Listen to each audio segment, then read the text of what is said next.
0-2 from the Rocket. Canseco back is off his head. Well hit down the left hand. Way back in. There's the runner, Dykstra. What a jump he had, and he's in there.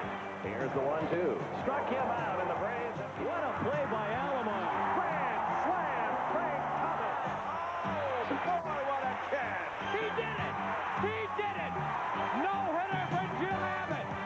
If somebody has an idea, if there's a new approach or a suggestion, obviously we're prepared to meet and talk about it. We will leave no stone unturned in our effort to find that compromise solution. De toute évidence, ils n'ont pas trouvé la solution au problème épineux que représente une grève des joueurs. Bienvenue à tous, ici Sylvain Bouchard. Tout ça et beaucoup plus à cette semaine au baseball. Quand je joue, ce n'est pas la beauté de mes cheveux qui compte. Mais après le match, devant les journalistes, les lentilles de caméra et les millions... Tim Laker et Denis Boucher pour du baseball des plus spectaculaires. Ne manquez pas les futures vedettes des Expos dans l'uniforme des Lynx, alors qu'RDS vous présente le match Ottawa-Pawtucket, dimanche 13h. On ne peut rien contre les allergies. Vendredi le 12 août, le baseball des Ligues majeures vit son 8e arrêt de travail depuis 1972. Il y a deux côtés de la médaille à cette triste histoire. Mais aucune des parties n'a entendu ce qu'elle aurait aimé entendre. La notion même du plafond salarial représente un moyen évident que les propriétaires ne visent qu'à baisser les salaires des joueurs.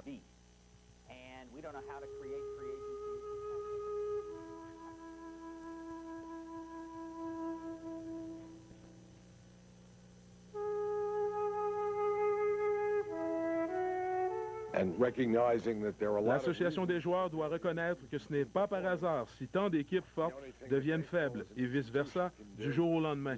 L'institution du baseball doit rétablir la parité des masses salariales d'équipes.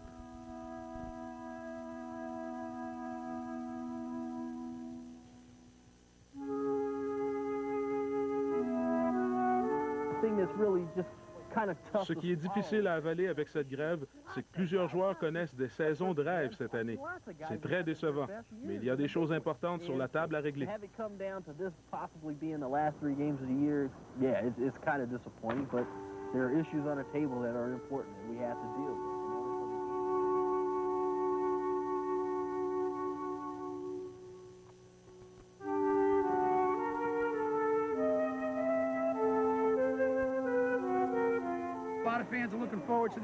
Les fans étaient excités cette année. Leur intérêt avait augmenté avec la nouvelle formule des séries d'après-saison. Cette saison est la meilleure depuis très longtemps.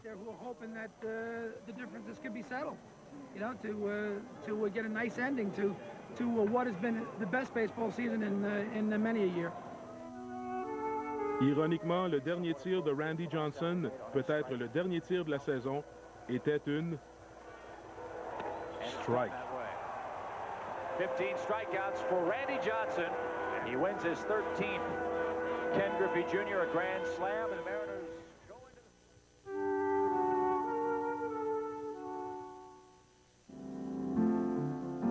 into... Ainsi donc, le baseball est en grève. Le Yankee Stadium, pour un, est maintenant désert. Le dernier match y a été disputé jeudi et nous étions sur place pour en capter l'atmosphère. Voici le capitaine des Yankees, Don Mattingly, qui donne des conseils opportuns à de jeunes admirateurs.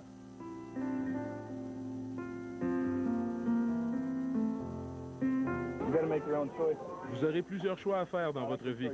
Faites-les bons. Et si vous en faites un mauvais, reprenez-vous avec le choix suivant. Il faut espérer que les fans soient objectifs dans tout ça. Les Yankees sont mon équipe favorite. J'ai de la peine. Où vais-je aller?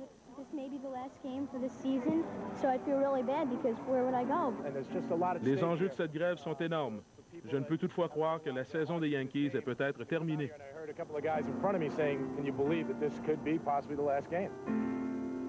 Et si effectivement la saison est terminée, le lanceur Dave Stewart des Blue Jays de Toronto sera-t-il de retour l'an prochain? Je n'en suis pas certain. J'en parlerai longuement avec mes proches et avec l'organisation des Jays. Et on verra ensuite. and then I'll make a decision after I, evaluate the things that they've told me. Et que dire de l'excellent Jimmy Key et des Yankees qui connaissent leur meilleure saison depuis la dernière grève? You know, for the Yankee organization, les Yankees n'ont pas été des séries d'après-saison en justement 13 ans. J'ai de la peine pour nos partisans.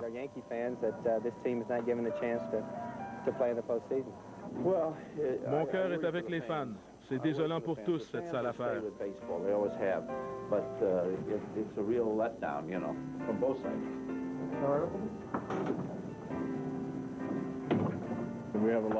Plusieurs joueurs, dont Joe Carter de mon équipe, connaissent des saisons de rêve. Vraiment dommage.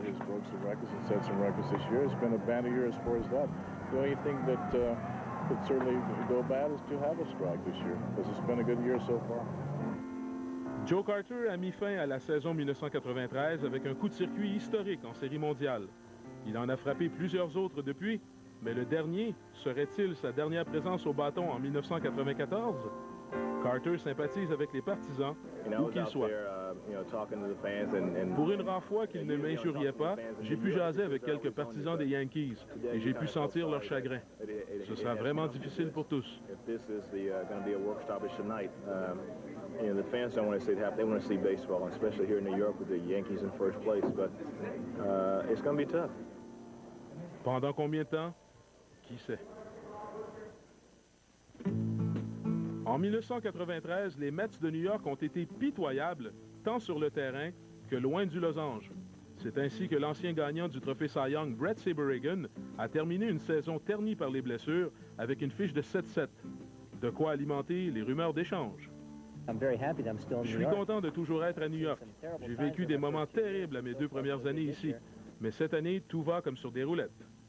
Jusqu'à présent, pas de problème. 14 victoires, 4 défaites pour Saberhagen et seulement 13 buts sur balle.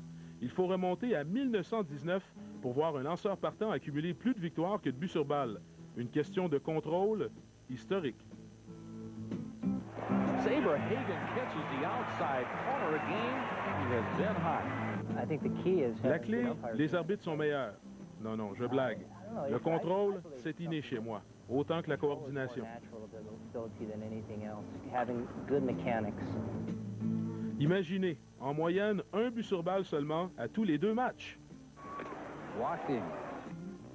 Et avec 143 retraits sur 3 prises, Saberhagen a le meilleur rapport retrait sur 3 prises, but sur balle de tout le siècle. You have joined us late in this game. Something amazing took place for the second hitter in this ball game by Bret Saberhagen. He actually walked him. How about that, a walk?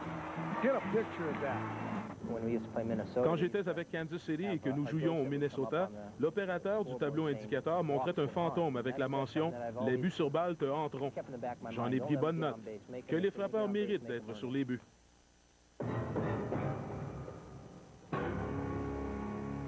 Cette année, c'est au tour de Saberhagen de dominer les frappeurs.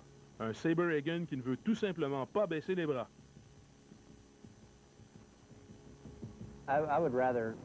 Je préfère de loin accorder un coup sûr qu'une passe gratuite. Lorsque je tire de l'arrière dans le compte, je défie souvent l'adversaire avec ma rapide. Strike 3 called. Saberhagen got that fastball to tail back on the inside corner, and DeShields took it. L'identité du frappeur m'importe peu. Je dois y aller de mon lancer, pas du sien. Good setup here for a changeup if he wants to. Ooh, backdoor slider. Oh! Eat him up, spit him out. À 2-0 ou 3-1, j'y vais de mes meilleurs tirs. 3-2, and he got him on the off-speed breaking ball. T'essaies donc de prendre les devants en tout temps.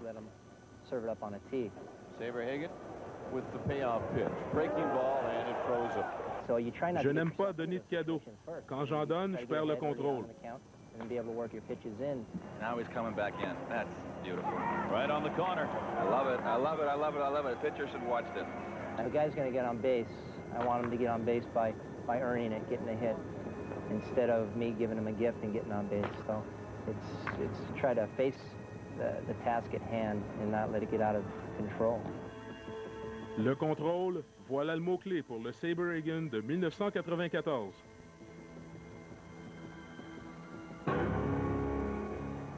Make it move. Bobby Bonilla des Mets n'en est pas à ses premières démêlées avec les voraces médias new-yorkais. Cette semaine, l'homme qui perd 31 000 $ par jour de grève s'en est pris à un confrère. So this is pretty much your normal vocabulary and the way you lie? Pretty much. For Bobbin, it's a normal vocabulary. And you got a problem with that? No, not much, but I will if you touch me. Well, come on. You make it move. No, you stupid. Didn't I tell you to leave it? That's stupid. Make it move. Hey. Make it move, big man. I'm a little bit more grown up than that. Well, so am I. I told you to leave me alone, didn't I? Was I nice to you? Doing my job. Shove that mic up as far as you can stick it. I was nice. Getting a good picture? C'est beau, hein? Et maintenant, place à notre question de la semaine. À ce stade-ci de la saison, Tony Gwynn est à 4 millièmes de points du seuil magique de 400. Quel a été le dernier joueur de la nationale à frapper pour 400? La réponse plus tard. Pas possible de dire non, à ce régal. Pringles, ton tube, moi ça m'emballe. Dans un sac de chips, y a des petits morceaux. Moi c'est les Pringles qui me rendent marteau. Pringles, c'est top. Et maintenant, la réponse à notre question. Le dernier joueur de la Ligue nationale a frappé pour 400, a affiché une moyenne de 401. Il évoluait pour les Giants de New York en 1930, Memphis Bill Terry.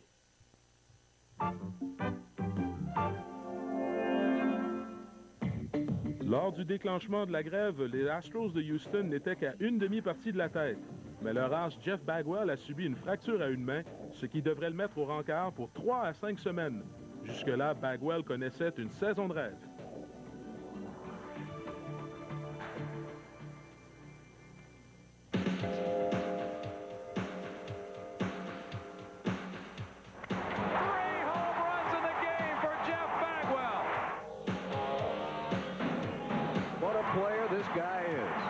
Même si Bagwell ne jouait plus en 94, il demeurait favori pour le titre de joueur par excellence. Il est deuxième pour la moyenne au bâton avec 367, premier pour les points comptés avec 104 et premier pour les points produits avec 116 et deuxième pour les circuits avec 39. And here's a serious bid for the Triple Crown in the National League by Jeff Bagwell. Le dernier joueur à remporter la triple couronne a été Cal Yastrzemski des Red Sox, qui était justement l'idole de jeunesse de Bagwell, un natif de la région de Boston. Je l'imitais quand j'étais dans les petites ligues, mais plus maintenant. Ce qui fait que Yastrzemski était mon idole et que j'ai un physique semblable au sien. Il tirait le maximum de son talent et s'est défoncé à tous les jours. Peut-être rééditerai-je ses exploits un jour. And that's what makes me look at him as my role model. I'd like to be something like that, where somebody could say, yeah, Bagwell got the most out of his ability. He wasn't the most gifted athlete in the world, but got the most out of his ability. And for some guy like that who's 5'11", 6 foot tall to win a Triple Crown and put up all those power numbers and do all those kind of things, makes me feel good. Because maybe then I could do it someday. Il ne faut pas viser les clôtures. Les circuits viennent tout seuls si tu as la puissance.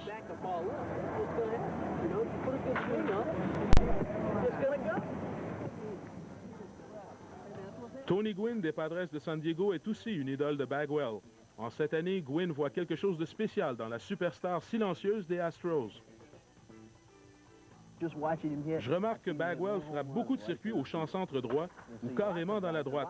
Ce n'est pas rien. Il est discipliné et présente des statistiques de fou. La clé chez lui est qu'il est constant dans sa façon de se présenter au marbre. Toujours la même position et toujours le même élan.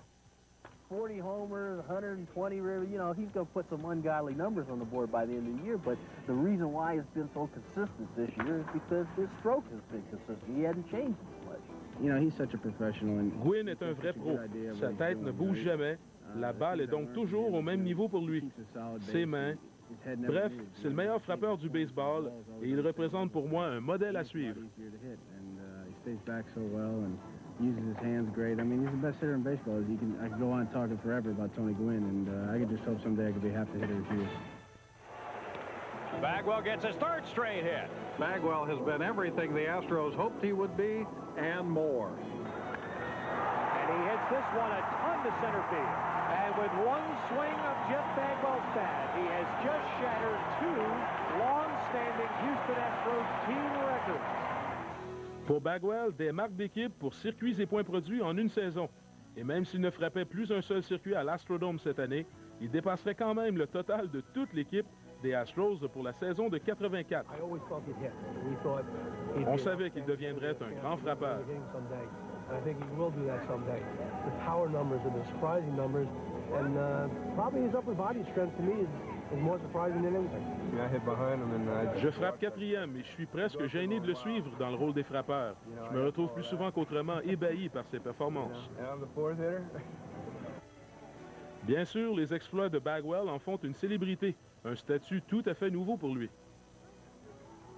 Je ne suis pas habitué à ce genre de choses. J'apprécie maintenant plus le temps que je peux passer loin des réflecteurs.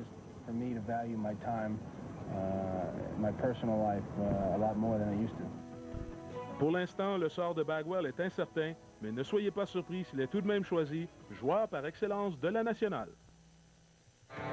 Et maintenant, l'exploit de la semaine. Les Rockies du Colorado accusaient un retard de 3 points en fin de 9e manche contre les Dodgers de Los Angeles. L'homme au masque de football, Charlie Hayes, se présente à la plaque. And there it goes. The drive into deep left center field, and the Rockies, with a 4-run ninth inning, beat the Dodgers 7-6.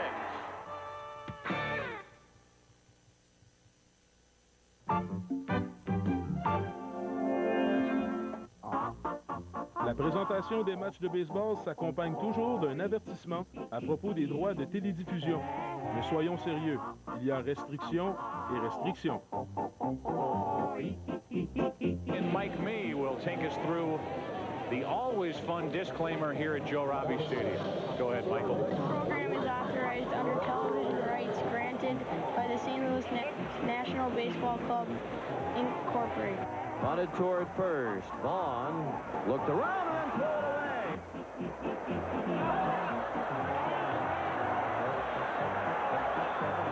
Solely for entertainment of our audience and publication, reproduction, check swing roller. Seitzer throws it into the ground. Or other use of pictures, descriptions, and accounts of this game.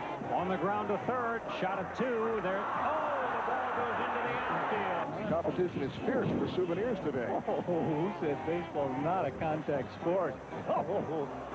Without an express written consent of the St. Louis National Baseball Club Incorporation is prohibited. Yes. Mike Mee, youngest son of our director, Tom Mee. There he is.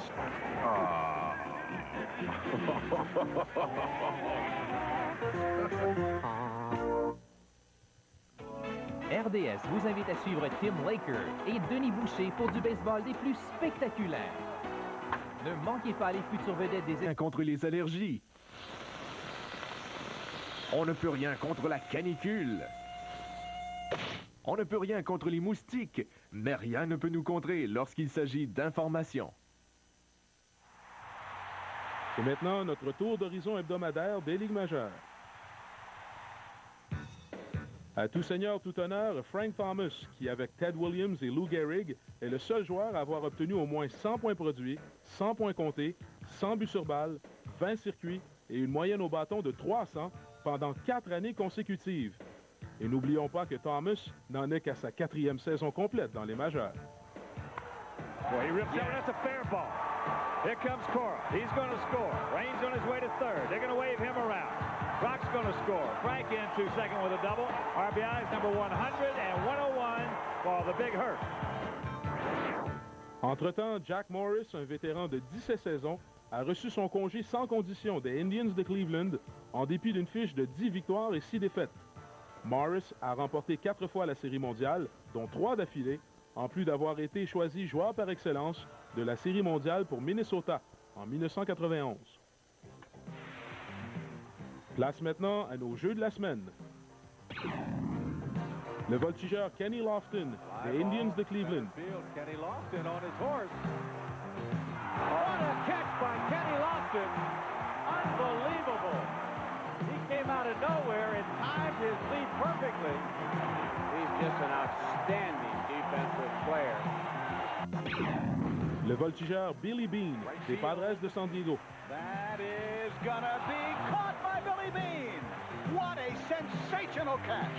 I'm telling you, as good as any all year. Le premier but, Kevin Seitzer, des Brewers de Milwaukee. By Kevin Seitzer to Scanlon covering. Wow.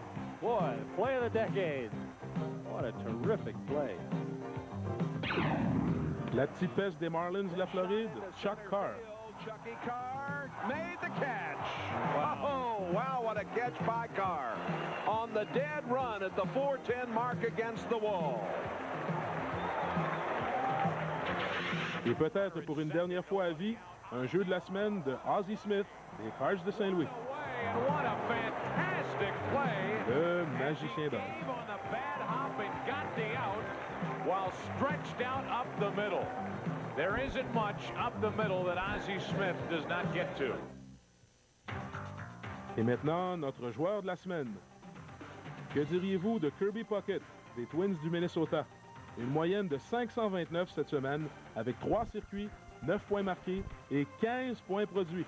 Qui dit mieux?